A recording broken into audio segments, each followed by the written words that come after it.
തെറ്റുകൾ രണ്ട് സൈസ്. നമ്മൾ ഏത് തെറ്റ് ചെയ്താലും രണ്ട് സൈസ്. പെങ്ങന്മാരെ, അണ്ടർലൈൻ കൊടുത്ത് നിങ്ങൾ കേൾക്കണം. അഭിനവ കാലഘട്ടത്തിന്റെ മുസ്ലിം പെണ്ണിനോട് എനിക്ക് പറയാനുള്ളത്, തെറ്റുകൾ രണ്ട് സൈസ്. ഒന്ന് വൈകാരികമായി ഉണ്ടാകുന്ന തെറ്റ് അല്ലാഹു പൊറുക്കും. നിനക്ക് തലയിൽ തുണിയിടാതെ നിനക്കൊരു പരിപാടിയിൽ പങ്കെടുക്കണമെന്നൊരാഗ്രഹമുണ്ടായി. കാരണം നിന്റെ തലയിലെ നിന്റെ കാർകൂന്തൽ മറ്റുള്ളവരെ കാണിക്കണമെന്നോ അല്ലെങ്കിൽ മറ്റേതെങ്കിലും ഒരു സാഹചര്യത്തിൽ നിനക്ക് തലമറയ്ക്കാൻ ഒരു അനിഷ്ടമുണ്ടായിട്ട് നീ ഏതെങ്കിലും ഒരു പൊതു പ്ലാറ്റ്ഫോമിലേക്ക് നീ പോയി.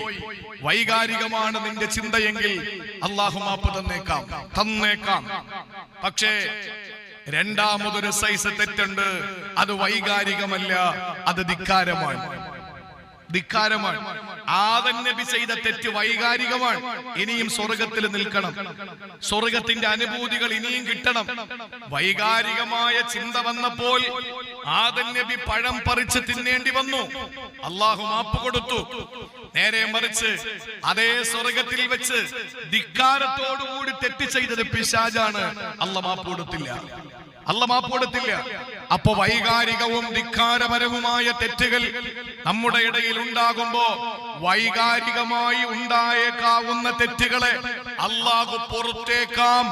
പക്ഷേ പ്രിയപ്പെട്ട സഹോദരങ്ങളെ, സഹോദരിമാരെ, ധിക്കാരപരമായി നമ്മൾ ചെയ്യുന്ന തെറ്റുകൾ അല്ലാഹു പൊറുക്കില്ല. കാരണം ആഖിറത്തിൽ പോലും അല്ലാഹുവിന്റെ ഖുർആൻ വെച്ച നിബന്ധന, തിൽക്കദ്ദാറുൽ ആഖിറത്തു നജഅലുഹാ ലില്ലദീന ലാ യുരീദൂന ഉലുവൻ ഫിൽ അർളി വലാ ഫസാദാ. ആഖിറത്തിൽ അല്ലാഹു സ്വർഗ്ഗീയ ആരാമം കൊടുക്കുന്നത് ദുനിയാവിൽ അഹങ്കരിക്കാതെ നടന്ന ആളുകൾക്കാണ്.